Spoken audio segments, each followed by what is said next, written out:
por favor, porque quizás aquí esté alguna de las P que les vaya a dar el doctor el día lunes. Confíen en mi experiencia, yo sé más o menos qué cositas suele preguntar el doctor.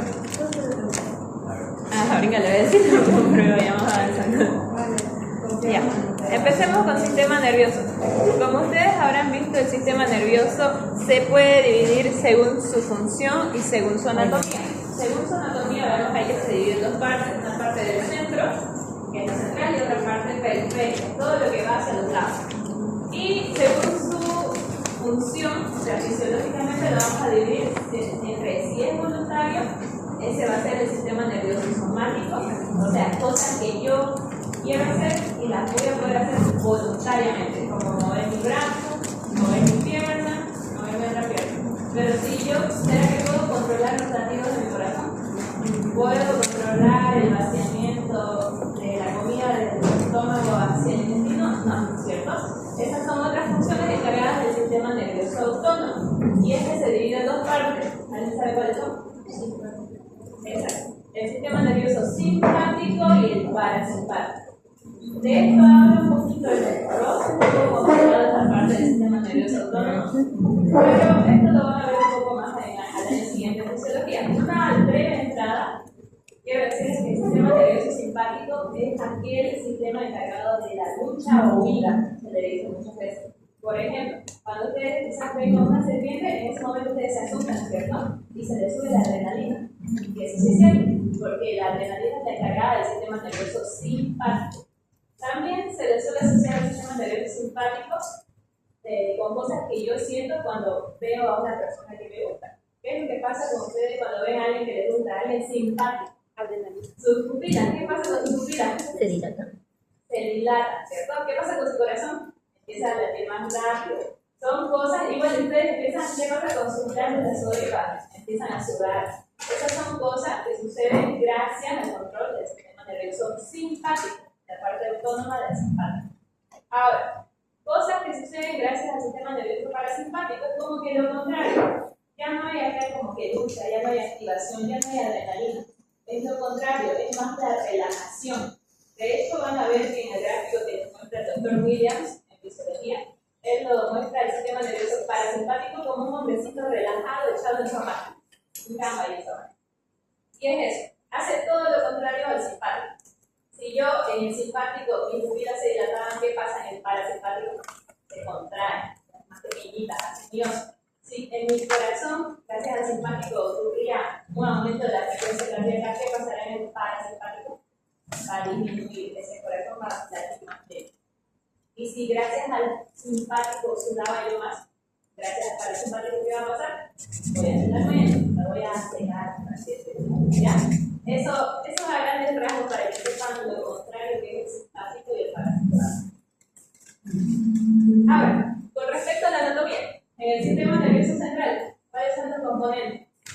Toda la parte del cerebro, del encéfalo y la médula espinal, ¿cierto? Ahora, la parte anatómica periférica ya está estando dada por lo que son los nervios craneanos, o también conocidos como los pares craneanos, los 12 pares craneales. Eso pertenece al sistema nervioso periférico. Y también con los nervios espinales, que salen a partir de la médula espinal. Todo eso son de la parte periférica. Y aquí está una de las preguntas. Bueno, ¿cuáles son los componentes del sistema nervioso? En este caso vamos a hablar de la neurona y todo lo que esté a su alrededor. ¿Ya? O sea, las células de sostén, células de la neuroglía o células de la glía. Esas son las células de sostén. Ahora, veamos aquí, esta es una imagen de la neurona. La neurona está compuesta por tres partes principales. El soma, o también llamado cuerpo, o también llamado, tiene otro nombre. Eso suele ser pericardio, ¿ya? Ese es otro nombre del soma. También tenemos su otro componente, que es una prolongación. De hecho, es la prolongación más larga y única, el axón. Y este está cubierto por una célula especial que se llama célula de Schwann, ¿cierto? Lo envuelve a mi axón. Y ese secreta, ¿qué cosa? Mielina, la vaina de mielina. Ahora, Otra prolongación también tiene esta neurona que se llama dendrita. Estas ya pueden ser más prolongaciones, no es solo una prolongación como el axón. En cambio, el axón es solo único, ¿ya? Las dendritas sí son varias. Ahora, vámonos a la parte del soma. Lo que puede ser, aquí en el soma, en toda célula, nosotros en nuestro cuerpo tenemos orgánulos, ¿cierto?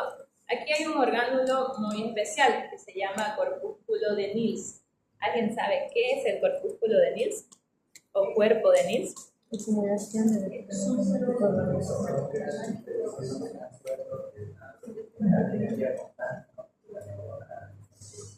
Ya, muy bien. Ahí lo ven como una cosita negrita, ¿cierto? Eso es el retículo endoplasmático rugoso. Y tiene ese aspecto negrito gracias a los ribosomas que tiene alrededor. Ustedes saben que el rugoso es el único que tiene ribosomas, ¿cierto? Eso. Esa suele ser pregunta de examen, lo del corpúsculo de Nils. Luego, vámonos a sus prolongaciones, vámonos a las dendritas. Vean acá las dendritas. Esas dendritas van a ir y van a hacer conexión con otra prolongación, puede ser con un axón, con el soma o con otra dendrita inclusive. Esas dendritas, al hacer esa conexión, van a formar algo llamado espinas dendríticas. Tienen esas espinas que son como evaginaciones de la propia membrana citoplasmática de mi dendrita, que van a ayudar a reforzar la conexión, la unión. Y por ende van a propagar de mejor manera algo llamado potencial de acción, o también se le puede decir estímulo nervioso. Ahora, vámonos aquí, a esta parte. La clasificación según su morfología y según su función de la neurona. Ya no estamos hablando del sistema nervioso en general, sino solo de la neurona. Según su forma, la neurona se clasifica en multipolar, que básicamente es esta neurona, la neurona típica. Es una neurona que tiene su soma, su prolongación que es el axón y sus varias prolongaciones de dendrita. Esa es la multipolar, porque tiene varias prolongaciones. Otra de los tipos de neuronas es la neurona bipolar, que vamos a ver que como su nombre lo dice, tiene dos polos. Vean en esta imagen de acá. Esta es la neurona bipolar. ¿La ven ahí? Tiene dos prolongaciones, una que va a convertirse en el axón y la otra que es una prolongación única, pero luego se ramifica y va a convertirse en varias dendritas. Y el otro tipo de neurona es la neurona pseudo-unipolar. Parece que es unipolar, pero es una falsa unipolar. Ojo con eso, chicos, ¿ya? Es pseudo-unipolar. Emite una prolongación y esa una luego se divide en dos. Uno se va a ir para el axón y otra para ramificarse en varias dendritas. Eso según su forma, según su morfología. Y según su función se clasifican en neurona sensitiva, motora e intercalar. Ahorita vamos a entender esto con una imagen de la médula espinal. Acá está. Este es un corte transversal de la médula espinal. Si yo tuviera aquí mi médula y la parto así, y luego miro esa parte de ahí. Como ven ustedes, esta parte que tiene unas astas, estos como cuernitos se llaman astas. Estas astas anteriores, las de aquí, esas son más gruesas, ¿cierto? Estas corresponden a la parte motora y las posteriores corresponden a la parte sensitiva. ¿Qué es lo que va a pasar acá? Vamos a tener las neuronas sensitivas que van a recoger el estímulo de alguna parte del cuerpo. Digamos que esta es su mano de ustedes. En su mano, en la parte de su piel, de su epidermis y de su dermis, ustedes tienen receptores del dolor, del calor, del frío, de todo. Eso creo que ya lo han visto en el sistema tegumentario, ¿cierto? Sí, ya lo han visto. ¿Saben cómo se llaman los receptores del calor? ¿Del frío? ¿No? Ya, pues, estudien. Tienen que estudiar eso. Ya, pero aquí tenemos esos receptores. ¿Y qué es lo que pasa con esos receptores? Esos receptores están unidos a esta neurona sensitiva. Esta neurona sensitiva, su axón de la neurona sensitiva hace contacto con ese receptor y lleva la información hasta el asta posterior de la médula espinal. Y aquí está su soma de esa neurona. Y luego esta neurona sensitiva hace conexión con otra neurona, que es la interneurona. Es una neurona más cortita, que se encuentra aquí, al medio. Incluso puede encontrarse aquí conectándome neurona con neurona, pero está ahí en el medio, es más pequeña, ¿ya? Y luego esa interneurona, ¿qué es lo que hace? Manda la respuesta por medio de la neurona motora, que se encuentra aquí, en esta parte de acá. Y manda la respuesta hacia algún órgano efector. ¿Alguien sabe el ejemplo de algún órgano efector? Los músculos, por ejemplo. El músculo esquelético es un órgano efector. Les voy a explicar esto. Esto se suele llamar arco reflejo. Y esto se lo tenía que explicar en músculo, creo. Esto se llama arco reflejo. ¿Qué es lo que pasa aquí? Cuando ustedes, digamos, están cocinando, se queman. ¿Qué es lo que va a pasar? Ahí se activan los receptores del dolor. ¿Y qué es lo que pasa? La neurona sensitiva es la que transmite esa sensación de dolor a la parte posterior, al asta posterior de la médula espinal. No, dejé mi tablet ahí. Sí, deja tu tablet. No pasa por mí. Tuvo suerte. A mí no se la regalan. No. Ya. ¿De qué iba? Allá. La sensación del dolor se transmite por esta neurona, ¿cómo se llama? Sensitiva. Luego va y pasa a la intercalar. La intercalar interpreta esa sensación y crea una respuesta efectora. Por eso esta neurona se llama la neurona eferente, la que hace la respuesta, es igual. La que hace la respuesta se llama neurona eferente y la que lleva el estímulo hacia el centro se llama neurona aferente. Muy bien, esto lo van a ver en neuronátomo. Y esta neurona aferente va hacia cualquier órgano de respuesta, que puede ser el músculo, puede ser incluso una glándula sudorípara, una glándula salival, dependiendo de lo que les pase a ustedes. En este caso voy a ir al músculo. A este músculo de acá, por ejemplo, voy a ir al bíceps. ¿Para qué? Para que ustedes, al momento de quemarse, hagan ese estímulo automático de retirada. Ahora, ¿ustedes creen que este estímulo doloroso es necesario que llegue al cerebro, a la corteza cerebral, para que ustedes retiren la mano? ¿Será necesario? Sí, no, ¿por qué? No, dijiste, ¿por qué? Es el simple reflejo, digamos, no pienso para quitar la mano, Exacto. lo hago automáticamente. En ese momento, ese estímulo no es necesario que llegue a la corteza cerebral para que ustedes lo retiren. Tal vez sí, obviamente, llega el estímulo a la corteza, pero no es necesario para que en el momento ustedes lo retiren. Llegan para avisarle, pero ya llegan incluso un poquito retardados. Es como que van por una vía paralela. Un lado va a ir a la médula espinal, de hecho van a irse a las porciones aproximadamente a la L2, L4. Hasta estas porciones sucede este arco reflejo. Y gracias a esas porciones es que ustedes hacen ese reflejo de retirada. Pero no es necesario que llegue hasta aquí. Eso. Se apague. Volvamos. Ahora, ya hemos visto esto. Vámonos a los tipos de sinapsis. ¿Alguien sabe qué es sinapsis? Sinapsis. Es el contacto.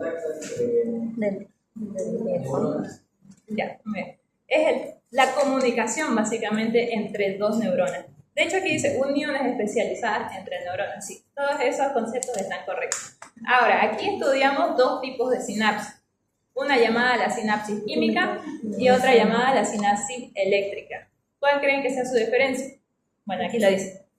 Básicamente, la sinapsis química ocupa algo llamado neurotransmisores. Son sustancias químicas que necesitan secretarse para producir efecto, para transmitir el impulso nervioso. Y con esta imagen se los explico. Ustedes siempre van a ver en esto de la sinapsis que se ocupa tres cosas especiales, ¿ya? Van a ver, todos miran para atrás. Van a ver que vamos a tener una membrana presináptica, que va a ser esta parte de arriba, lo amarillo, una hendidura sináptica, que es la parte vacía, y una membrana postsináptica, que es esta celestita de acá, ¿Qué es lo que sucede? En su soma van a secretar, gracias al retículo endoplasmático rugoso, ustedes sus neurotransmisores. Estos van a viajar por el axón, ya sea van a viajar por el transporte anterógrado. Viajan y llegan hasta la porción final del axón, a la zona de la sinapsis. ¿Y qué es lo que pasa ahí? Puede secretarse ese neurotransmisor mediante dos formas. Una mediante la forma vesicular, es decir, salir como vesícula, y otra llamada porocitosis. ¿Qué es lo que pasa ahí? Simplemente la membrana abre un espacio y deja pasar al neurotransmisor. No es necesario que se vaya como vesícula. Son dos formas. ¿Y luego qué pasa? El neurotransmisor se queda un momento en la hendidura sináptica. Luego va a hacer contacto con la hendidura postsináptica, pero va a hacer contacto con una parte especial llamada receptor. Vean eso moradito. El neurotransmisor se une al receptor y así ya puede transmitir todo el impulso nervioso. ¿Ya? Esa es la sinapsis química. Necesita sí o sí de ese neurotransmisor. Pero, ¿qué es lo que pasa en la sinapsis eléctrica? Aquí no es necesario neurotransmisor. ¿Qué es lo que hay ahí? Hay uniones, ¿cierto? ¿Saben qué tipo de uniones es esa? De carne. Comunicantes o uniones en hendidura o NEX, ¿ya? No se olviden esos tres nombres. Y aquí simplemente pasan todos los iones necesarios de un lado al otro. Es una sinapsis más facilitada. Por ende, se dice que esta es más rápida. La sinapsis eléctrica. Eso, no se olviden. Básicamente, que la química está mediada por neurotransmisores. Lo mismo.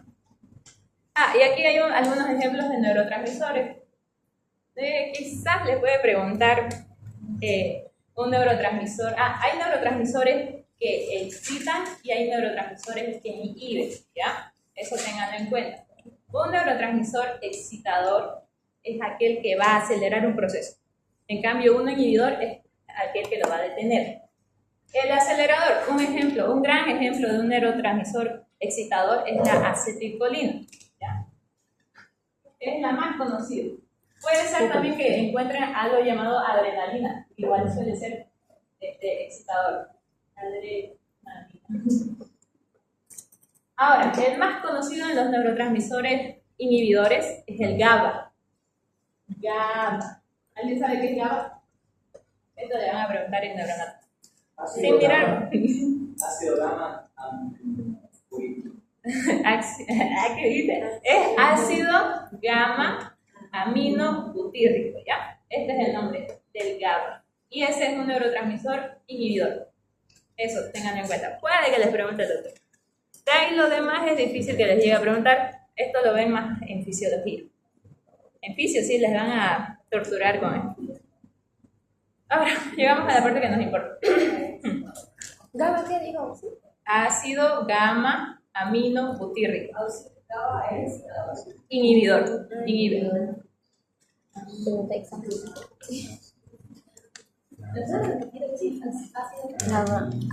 Pero bueno, ácido gamma aminobutírrico. Ácido gamma aminobutírrico. Ya, ahora vámonos a la parte que nos interesa. Ya hablamos de la neurona, ¿cierto? Ahora vamos a hablar de las células que están alrededor, las células de sostén o de la glía. Pero tenemos que separarlas en dos partes, porque morfológicamente habíamos dividido nuestro sistema nervioso central, nuestro sistema nervioso en central y en periférico, ¿cierto? Aquí vamos a hablar de un inicio del sistema nervioso periférico, de las células de sostén del periférico. Y aquí hablamos de las células de Schwann y de las células satélites. Bueno, de las células satélites no vamos a hablar. Vamos a hablar solo de las células de Schwann, pero sepan también que hay células en satélite, que son células de sostén, básicamente. Y en la parte central, es decir, aquí en su cerebrito de ustedes, ahí vamos a encontrar estas otras células de sostén. Y las tenemos acá. Yo siempre uso, para no olvidarme, el OMAE. Los oligodendrocitos, la microglia, los astrocitos y los ependimocitos. Ahora aquí, ojo, hay algo importante. Estos ependimocitos pueden transformarse en algo llamado tanicitos. Aquí puede estar la P de su examen, si es que les llega a preguntar, porque esto es muy preguntado. las células de sostén. Las células de Schwann, ¿de qué parte era? ¿Periférico o central? Periférico. Y eso ya ustedes se pueden acordar porque alrededor de los axones es que está la célula de Schwann, ¿cierto? Ahora, yo quiero que igual ustedes imaginen y tengan muy en claro que en su cerebro, en la parte central, en la parte de la corteza, va a estar mayormente predominado por somas, ¿ya? Leonardo, silencio. Por los somas, por los cuerpos de las neuronas. Eso se va a encontrar más que todo en el sistema nervioso central, en la corteza. En cambio, en toda la parte periférica, ¿qué es lo que más vamos a encontrar? Los axones, ya todos esos cables. Ahora, aquí se los voy a explicar con este cablecito. Imagínense que la célula de Schwann viene siendo esta hojita de acá. La célula de Schwann en un inicio empieza así, como ven en esta imagen de aquí. Empieza a emitir dos bracitos. Empieza como una célula normal, pero luego emite dos bracitos. Un bracito se va a llamar región adaxonal y bueno, la parte interna de un bracito se llama región adaxonal y la parte externa de los brazos se llama región abaxonal. ¿Qué es lo que sucede? Empiezan a envolver al axón, lo envuelven y una vez que lo abrazan completamente, siguen envolviendo y van creando o van aumentando sus prolongaciones, es decir, sus bracitos. Y una vez que lo envuelven, ahí se crea una nueva capa llamada mesoaxón. Esa es la nueva capa, la de azulito que lo ven ahí. Y ese mesoaxón se convierte en lo llamado vaina de mielina, ¿ya? Ese se convierte en la vaina de mielina. Y como ven ustedes, aquí es lo mismo que sucede con los cablecitos. ¿Qué tenemos al interior de nosotros de los cables? ¿Qué estructura? Cobre, digamos, ¿no? Lo que transmite la electricidad. Y por fuera, lo que lo está protegiendo, el plástico, por así decirlo. No sé cómo se llama esto, pero digamos que es plástico y por dentro cobre. Gracias a eso se transmite la electricidad. Ahora, con eso comparémoslo a nuestro axón. Nuestro axón en sí va a ser ese cobre que está ahí adentro. Y todo lo que está por fuera, este plástico, va a ser representado por la célula de Schwann. Y de hecho, la misma función cumple acá en los axones. Aquí, como ustedes ven, nosotros no nos electrocutamos gracias a que tiene esto, ¿cierto? Lo mismo sucede acá. Si nosotros no tuviéramos la célula de Schwann, ¿qué pasaría con esos axones? Sus impulsos nerviosos se transmitirían para todos lados.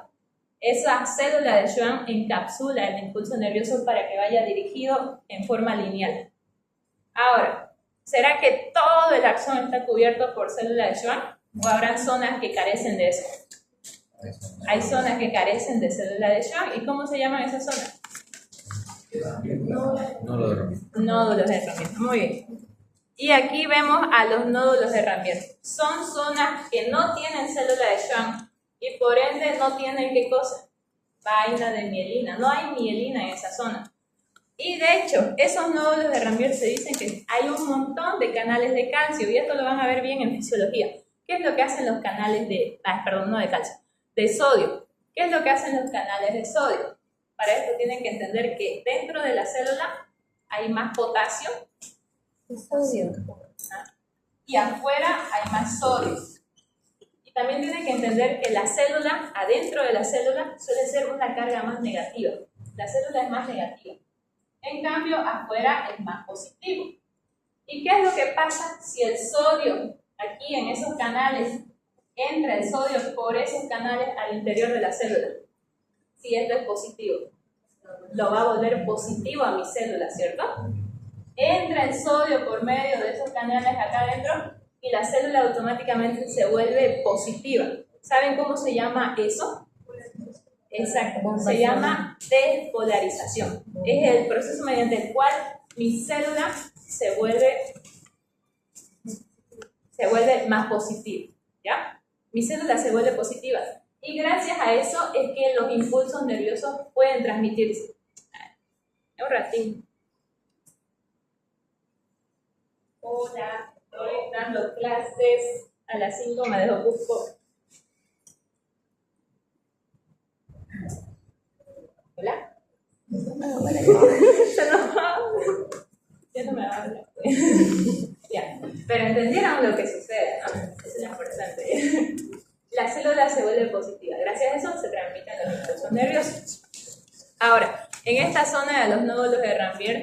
son zonas de alta carga eléctrica. Y gracias a esos nódulos de Rampier es que el impulso nervioso se transmite de una manera más rápida. De hecho, esa transmisión se llama conducción saltatoria. Como ustedes aquí tienen su cable, su axón, aquí hay vaina de mielina. Aquí está la célula de Schwann con vaina de mielina. Aquí abajo hay otra célula, aquí otra. Pero hay zonitas que no tienen esa vaina. Esa conducción va a ir así, chum, chum, chum, saltatoria. Y gracias a eso es más rápido. ¿Ya? Bien. No se olviden de los nódulos de Rampier. Ahora, quizá, esto suele ser pregunta con el doctor Sangüesa. Adentro, ¿se acuerdan que ustedes esto hace este movimiento? Nuestra célula de Schwann envuelve, ¿cierto?, a nuestro axón. Vean, esta parte de aquí adentro que queda de la hojita de papel tiene citoplasma, ¿cierto? Estas partes del citoplasma que quedan en el interior de la célula de Schwann junto al axón se van a llamar incisuras de Smith-Laterman, ¿ya? Eso es lo que suele ser P. Es citoplasma, básicamente. Lo demás es vaina de mielina. Eso es P, pero con Sangüesa no creo que Iriarte les pregunte eso. ¿Ya? Incisura de Smith-Laterman. Es citoplasma.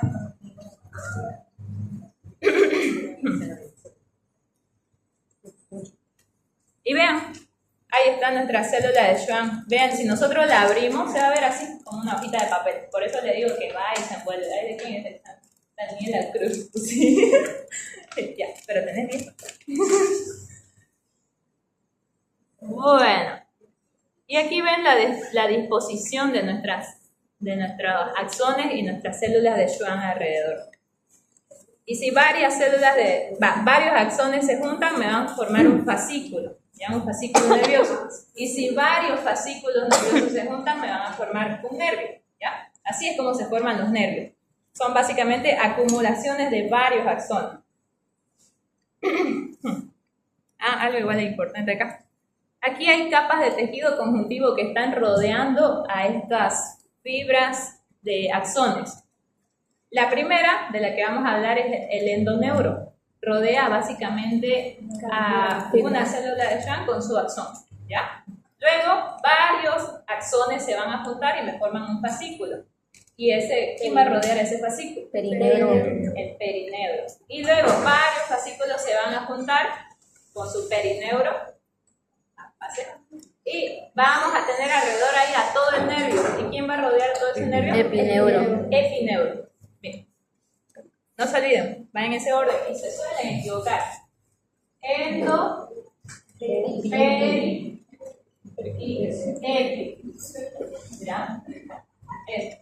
EPE.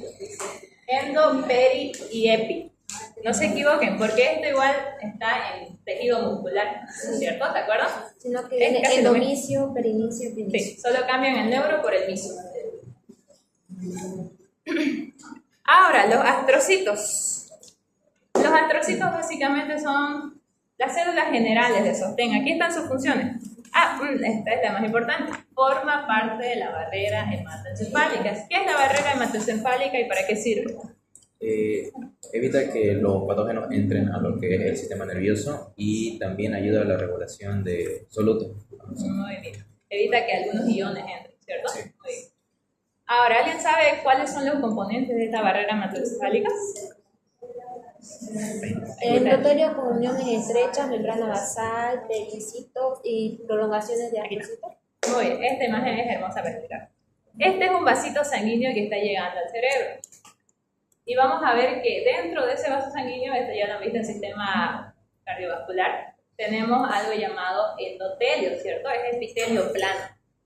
Ese endotelio va a formar parte, de hecho es la primera parte de la barrera hemato, o decir, de la sangre encefálica, con toda la masa encefálica. Luego va a venir por afuerita algo llamado lámina propia, ¿ya? Esa es otra de las partes. Luego vamos a tener siempre dentro, o bueno, alrededor de este tipo de endotelio algo llamado pericito, ¿ya? Ese igual forma parte de la barrera hematoencefálica. Y ya más por fuera tenemos a las prolongaciones de estos astrocitos que les mostré. Y aquí lo vamos a volver a ver. Astrocitos. Vean, estos astrocitos, que son esas células que parecen arañas, emiten prolongaciones, varias patitas. y en la puntita de esas patitas tienen pies, y a esos piecitos se le llaman podocitos, ¿ya? Esos son podocitos o pies perivasculares, porque están alrededor de un vaso. Y esa es la última capa ya de mi barrera hematoencefálica, ¿ya? Bien. Aquí tenemos otro, los oligodendrocitos. Recordemos que aquí ya estamos hablando del sistema nervioso central. Del periférico solo hemos hablado de la célula de Schwann, ¿cierto? También hay células satélites, pero no hemos hablado de eso. Ahora, este oligodendrocito, ¿cuál será la función en el sistema nervioso central? Secreta mielina. ¿Qué? Exacto. Básicamente imita a mi célula de Schwann, ¿cierto? Aquí hace esa síntesis de mielina. Y vean, ahí tenemos a nuestro oligodendrocito envolviendo algunos axones que se encuentran en el sistema nervioso central, ¿ya? Y están secretando la vaina de mielina. La microglia, vean esta de acá, parece una araña flaca. ¿Cuál es la función de la microglia? Exacto, es básicamente el macrófago del sistema nervioso central o periférico. Central. Del central, ¿ya? Es esa célula fagocítica del sistema nervioso central. Esta P les entró a los de Sánchez. Puede que les entre a ustedes. Fue P para los de Sánchez este lunes. ¿O miércoles? No me acuerdo cuándo fue ese examen. Miércoles. Ah, sí, miércoles, el anterior miércoles. Ahora, aquí tenemos estas últimas que yo les dije, los ependimocitos. Estos ependimocitos son básicamente como células epiteliales porque van a ir a revestir cavidades. Me revisten a los ventrículos. ¿Alguien sabe qué son ventrículos? ¿Serán los del corazón? ¿No serían las incisuras de la corteza cerebral? Algo así. Exacto, son básicamente cavidades que se encuentran por dentro de todo nuestro sistema nervioso central, ¿ya? Nosotros tenemos ventrículos dentro, o sea, cavidades dentro de nuestro cerebro. Vamos a ver que tenemos los ventrículos laterales, tercer ventrículo, cuarto ventrículo, ¿ya? 2, 1 y 1. Y dentro de esas cavidades tenemos esto, los ependimocitos. Y esos están ahí tapizando básicamente esa zona. Ahora, estos ependimocitos se pueden especializar en algo llamado tanicitos. Y gracias a ello va a haber una mayor circulación de los metabolitos, es decir, de todos los iones que tengamos en esa zona, cuando se especialicen en tanicitos. Y también forman algo llamado los plexos coroideos. Estos lo van a ver bien en neuronal. Todavía no llegaron a eso, ¿no? Lo van a ver bien en neuronal. Van a ver bien la parte de ventrículo. Y ahí la tenemos. Esto ya es parte del sistema nervioso autónomo. Veamos acá. ¿Qué es eso? ¿Alguien sabe qué es? ¿Es un órgano? Me refiero a todo ese hueco, esa víscera. Puede ser intestino grueso, intestino delgado, pero tomémoslo acá como que es intestino delgado. Vamos a ver esto ya en sistema nervioso, en sistema digestivo. Vamos a ver que el sistema digestivo tiene sus capas. Ustedes saben que el intestino es un órgano hueco, ¿cierto? Es como un tubo bien largo. Y si nosotros contamos sus capas desde la parte más interna hasta la parte más externa, vamos a tener la siguiente. Primero, en la parte más interna, vamos a tener algo llamado mucosa. Luego de la mucosa, vamos a tener algo llamado submucosa. Luego de la submucosa va a haber algo llamado capa muscular. Esta muscular suele dividirse en dos, ¿ya? En una circular y en una longitudinal. Puede haber más en un órgano especial, no me acuerdo cuál, creo que es esófago. Pero luego, la otra capa más externa se va a llamar serosa, ¿ya? Igual, dependiendo del órgano, esto se puede llamar adventicio, pero quédense con serosa. Estas son las 4 capas de los órganos digestivos, contando desde adentro hacia afuera. Ahora, les había dicho yo que aquellos órganos que nosotros no podemos controlar, que son involuntarios, están controlados por el sistema nervioso autónomo, ¿cierto? En este caso vamos a tener plexos. ¿Qué son plexos? Son como agrupaciones de nervios que van a ir a inervar una zona específica de ese sistema de ese órgano, encargado por ese sistema nervioso autónomo.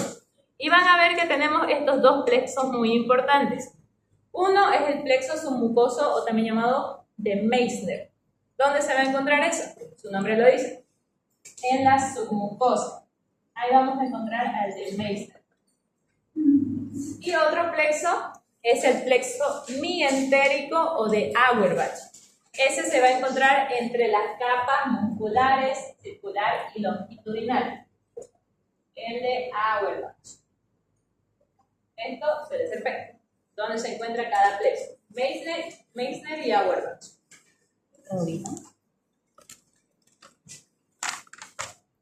Eso, y básicamente esos plexos están ahí para controlar el tono de esa víscera, cuándo es que se contrae, cuándo es que se dilata.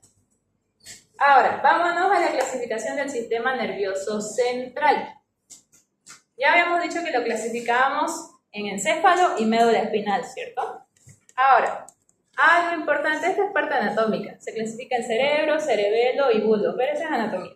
Vámonos a la parte histológica. Algo que sí les quiero decir es que vamos a tener dos sustancias en lo que es nuestro sistema nervioso. Tenemos la sustancia gris y la sustancia blanca. En la parte del cerebro vamos a encontrar la sustancia gris en la parte periférica, ¿ya? Esto va a ser la sustancia gris en la parte de afuera. Y en la parte interna vamos a encontrar la sustancia blanca. Pero lo contrario sucede en la médula espinal. Aquí la sustancia gris está en la capa interna, acá. Y la sustancia blanca está en la periferia. No se confunden con eso. Eso a veces les preguntan en el examen de anatomía. Aquí está. Y esa sustancia gris de acá del cerebro se llama corteza cerebral, ¿ya? Ese es el otro nombre que recibe. Y aquí están las capas de la corteza cerebral. Tenemos desde afuera hacia adentro, capa molecular, granular externa, celular piramidal externa, granular interna, piramidal interna y por último la capa multiforme. Y su nombre acompaña a la forma de la célula. Esto no les voy a preguntar. Esto sí. Ahora, hablando del cerebelo, la otra parte del sistema nervioso central, vamos a tener que este igual tiene su corteza en la parte de afuera. Y su corteza tiene 3 capas. Esto entra en la parte práctica de nuestro examen. Estas son las 3 capas descritas desde afuera hacia adentro. Capa molecular de las células de Purkinje y la capa granular. No se olviden de esas 3 capas, se las puedo preguntar yo en el examen. De MPG. Molecular, Purkinje, granular. Y ya por debajo que encontramos la sustancia blanca, ¿ya? Y así lo solemos ver en la placa histológica. Vean ahí, todo eso azulito corresponde a la parte molecular, a la capa molecular. Luego, esa partecita donde ven que apuntan las flechas, esa cosita blanca que ven ahí, allá, por ejemplo, esa cosita blanca viene siendo el soma de una célula de Purkinje. Y luego la parte más moradita de aquí es la última capa, la capa granular. Luego esos celestitos que están viendo en el medio ya vienen siendo parte de la sustancia blanca. ¿Ya? Así, igualito lo van a ver aquí en el microscopio. Es lo mismo. Esto es anato otra vez. Aquí tenemos las meninges. ¿Qué son las meninges? ¿Quién sabe? Exacto, es básicamente el tejido conjuntivo que está recubriendo al encéfalo. Y descritos desde afuera hacia adentro son las siguientes. Vean, imaginen que tenemos aquí nosotros un corte de nuestro cráneo. ¿Qué es lo que vamos a encontrar por la parte de más afuera? Nuestro cuero cabelludo, ¿cierto? Es lo primero, nuestra piel. Luego, el cráneo. Y por debajito del cráneo ya empezamos a encontrar la primera capa, la dura madre. Por debajo de la dura madre encontramos aracnoides. En medio de ese aracnoide hay un espacio, se llama espacio subaracnoideo. Y por ahí, ¿qué transcurre? El líquido cefalorraquídeo. Esto lo vieron en el tubo. Y por debajo, ya tocando casi a lo que es la masa del encéfalo, a la corteza, tenemos a la pía madre. ¿Ya? Ese es el orden de las capas.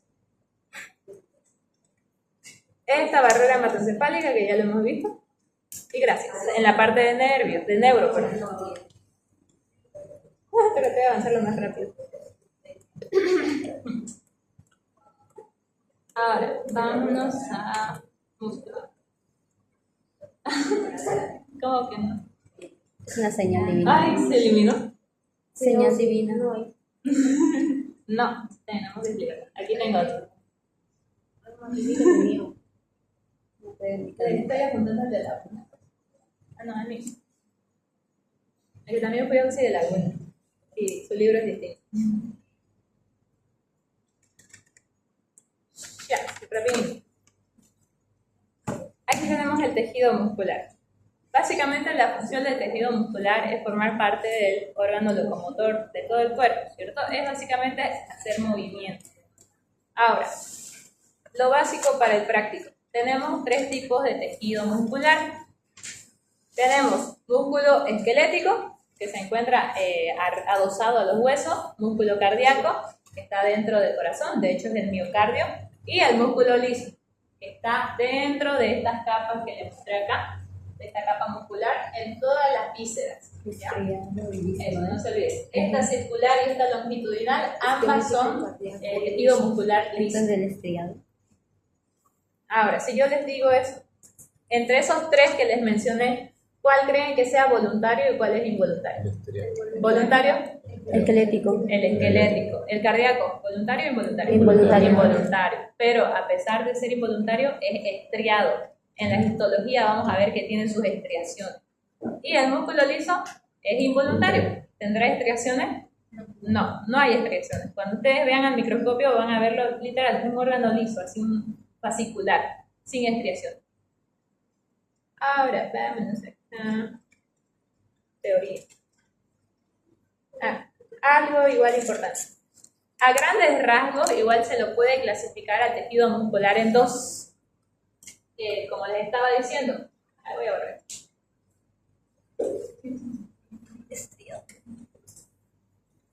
Lo clasificamos en 2. En su parte estriada y en su parte lisa. En el músculo estriado vamos a tener 3 tipos. Ojo. Y en el músculo liso, solamente el músculo liso visceral, ¿ya? Y esto es algo que muchos no saben. En la parte estriada tenemos al músculo esquelético, al que está adosado a los huesos. También tenemos al músculo cardíaco. Voy a dejar un poco. Y también tenemos al músculo Visceral. ¿qué? Exacto, el músculo estriado visceral. Estriado visceral. Ahora, estos 2 ya conocemos dónde se ubican. ¿Saben dónde lo ubicamos? Se lo suele ubicar en aquellos órganos que tal vez producen un movimiento voluntario, pero son órganos blandos. ¿Como cuáles? La lengua. La lengua, muy bien. ¿Otro órgano? La faringe, sí, también se ubica en la faringe.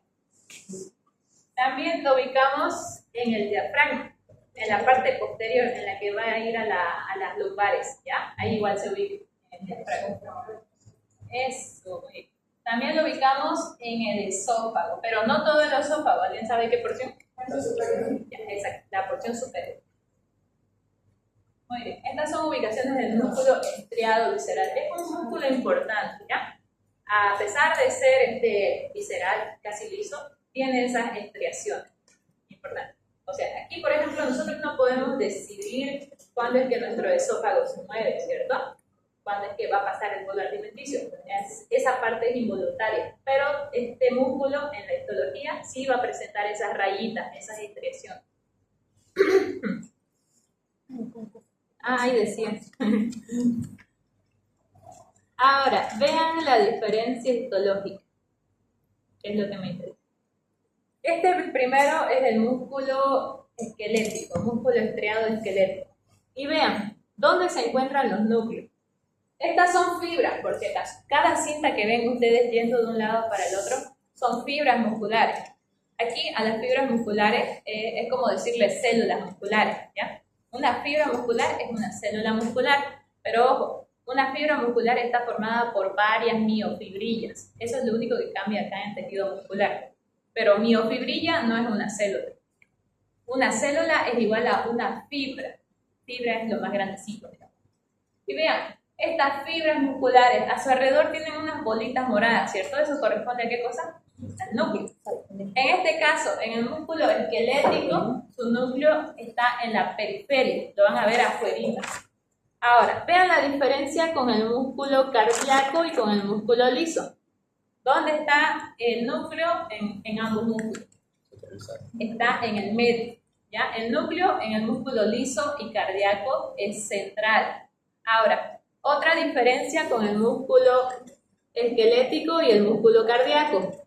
Aquí les dije que eran fibras únicas. Vean, va una fibra sola, otra fibra sola, otra fibra sola, ¿cierto? En el esquelético. Pero vean aquí en el cardíaco, estas fibras se suelen ramificar. Es decir, si está yendo una fibra por acá solita, puede crear otra y hacer su rama. Y esa puede hacer otra rama. Así es el músculo cardíaco. En cambio, el músculo esquelético no, va solo, es único. Y de hecho, esto mismo lo podemos ver en esta imagen de aquí. Vean esta cosita. Vean eso. ¿Cómo está esta disposición de fibra? ¿Qué tipo de músculo es ese? Con lo que ya saben. Esquelético. ¿Por qué? ¿Por qué es esquelético? Porque van solo. Ya, las fibras son únicas, ¿cierto? Van solitas. ¿Y otra cosa? Núcleo. Por la triada. La triada también. La triada es de músculo esquelético. ¿Otra cosa? Vean esa cosita moradita. ¿Dónde está el núcleo? En la periferia, pero sigue estando dentro de la membrana citoplasmática, ¿cierto? ¿Cómo se llama acá la membrana citoplasmática? Sarcolema, muy bien. ¿Y el citoplasma cómo se le llama? Sarcoplasma. Sarcoplasma. Tengan ojo con eso, tengan cuidado con esos términos, ¿ya? El doctor se los puede poner, sarcolema, sarcoplasma. Esta es la triada. Y esto es músculo esquelético. Ahora vamos a ver la diferencia con el músculo cardíaco. Vean acá. Nómbrenme 3 diferencias. La diada. Ya, uno es la diada. Aquí ya no encontramos triada, aquí encontramos diada. Otro, Núcleo central. el núcleo ya está dentro, en el medio de la miofibrilla. Y otro, Y están unidos. exacto, las miofibrillas van a ver ahí que están unidas, es decir, están ramificándose, básicamente. Bien. Ahora, ¿qué es la diada? ¿Qué es la triada? Aquí lo dice. La diada básicamente es un túbulo T. Y vean ese túbulo T. ¿Qué es un túbulo T? Es un túbulo que me va a estar secretando calcio. ¿Un qué? Un túbulo que me va a estar secretando calcio. Pero descrito según las células, ¿qué es? Vean, ¿qué es lo que está pasando ahí con la membrana citoplasmática de esa fibra muscular? Es propia, ese túbulo T es la propia membrana, pero ¿qué es lo que pasó? Se metió para adentro, ¿cierto? Se chupó. Eso se le llama invaginación. El túbulo T es una invaginación de la membrana citoplasmática. ¿Ya? Tengan en cuenta eso. Y como entra dentro de la propia fibra muscular, esta va a estar tan adentro que va a llegar a topar junto a estas partecitas llamadas cisternas. ¿Qué son las cisternas? Es retículo sarcoplasmático, ¿cierto? O también llamado retículo endoplasmático rugoso. Y eso forma la diada. En este caso, la diada es un solo túbulo T con una cisterna. En cambio, en el músculo, ¿encontramos diada? No. ¿Qué encontramos? La triada. Aquí ya vamos a encontrar ese mismo túbulo T, pero aquí ya va a haber más cisternas. Por ende, se le dice que hay dos cisternas. Y me forman el triplete o la triada muscular. No se olviden de esas diferencias. Son claves, igual a la hora de verlo en el microscopio. Igual, otra clave para verlo en el microscopio es esto. El corte transversal. Porque ustedes no saben si en su plaquita les va a llegar un corte que le han hecho así al músculo o que le han hecho así. Puede estar en cualquier forma. Lo que hemos visto hace ratito en estas imágenes de aquí, ¿esto qué corte es? ¿Transversal o longitudinal? ¿Es así o así? Partido a la mitad. El primero yo creo que es transversal. transversal, o sea, yo estoy partiendo así, yo estoy viendo, digamos, esta partecita. No, ese no es corte transversal. Este es corte longitudinal. Es como si ustedes vienen, parten aquí y se ve una mitad. O sea, no es como si yo me partiera acá, no. Es como si yo lo partiera así, de un lado. ¿Ya? Ese es el corte longitudinal. Ahora, el corte transversal es este otro que les estaba mostrando ahorita. Este es el corte transversal. Y se ve más claro que es corte transversal porque lo ven redondito, ¿cierto? No se olviden, si ustedes empiezan a ver redonditos, o sea, fascículos, ese es corte transversal. Y aquí, ¿qué tipo de músculo creen que sea ese? Vean sus núcleos, ¿a dónde están yendo? En la periferia. ¿Y ven que se unen las miofibrillas, las fibras, perdón? No, no se están uniendo, ¿cierto? Por ende, ¿qué tipo de músculo es? Esquelético, ¿ya? No ven. ¿Qué tipo de músculo es? Siempre guíense por el núcleo. El núcleo es el que más le va a dar. Esquelético, muy bien. Este de acá. También. Hay estriaciones, así que no es liso. ¿Ven divisiones? No. Aquí no se están dividiendo, no se están ramificando. Este sigue siendo músculo esquelético, ¿ya? Muy bien. Ahora, ¿qué más le iba a enseñar de acá? Les iba a explicar la contracción, pero ya no. Eso basta para su histología, creo yo. Bien, chicos, les iba a explicar algo único. ¿Cuál es la unidad funcional del músculo? Sarcómero. ¿En el músculo liso hay sarcómero? ¿Alguien sabe?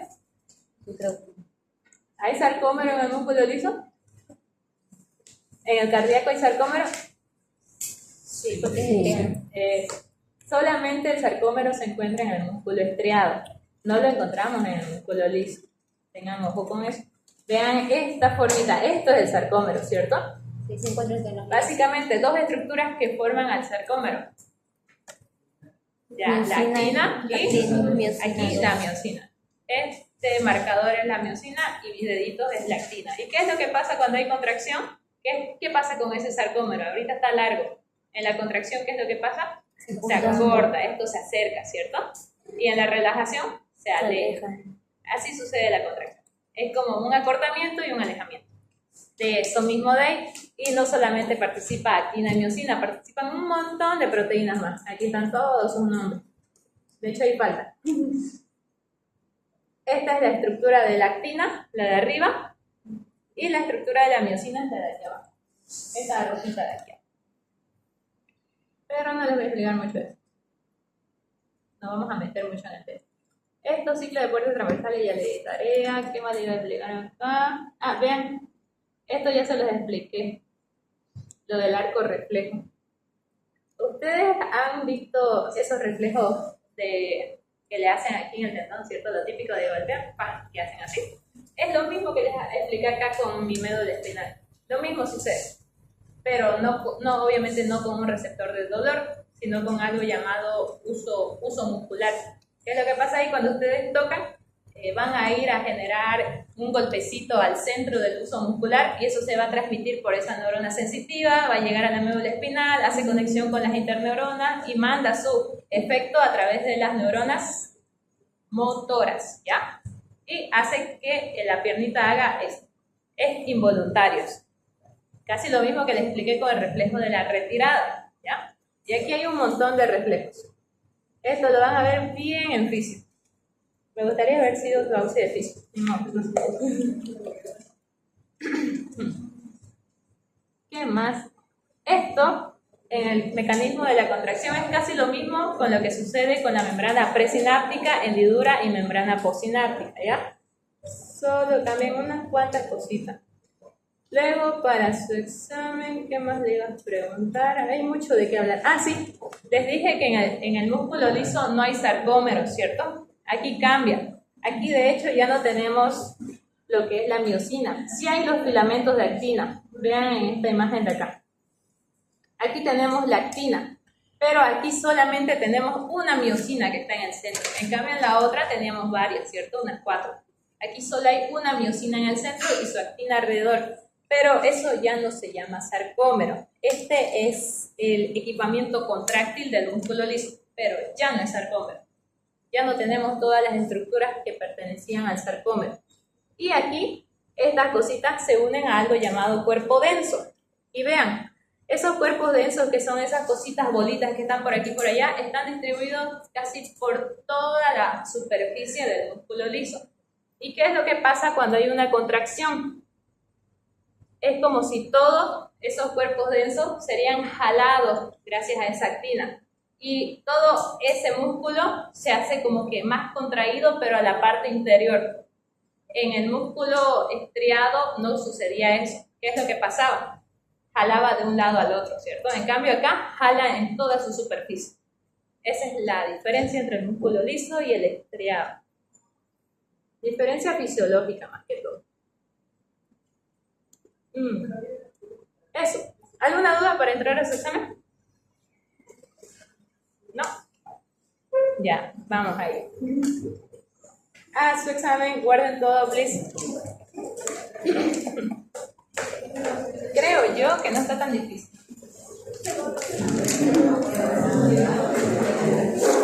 Esto dijo la anterior. Sí. ¿Qué? El examen práctico va a ser solo hasta tejido nervioso. Sí, solo se tejido nervioso y sin tejido sin. Ya. Sí, no tengo. Ya, guarden todo. Ya guardaron todo. Si terminamos el examen, ¿nos vamos? ¿Nos podemos ir? No, tenemos que mirar un poco de placa. Bueno, vamos a mirar placa. Guarden todo, pero. Guarden. Chicos, guarden. Bueno, creo que sí nos vamos a tener que ir. El examen práctico se lo retomaré de esta a la otra, para que la otra repasemos placa. Sí, eso va a tener que ser. Porque no nos va a dar el tiempo, falta 15 minutos. Y ya va a venir por orden. Ah, no, falta 25. No, pero no vale. ¿Ya guardaron? Sí. Ya. No quiero ningún cuaderno sobre la mesa. Ah, y voy a cambiar a las personas en su lugar.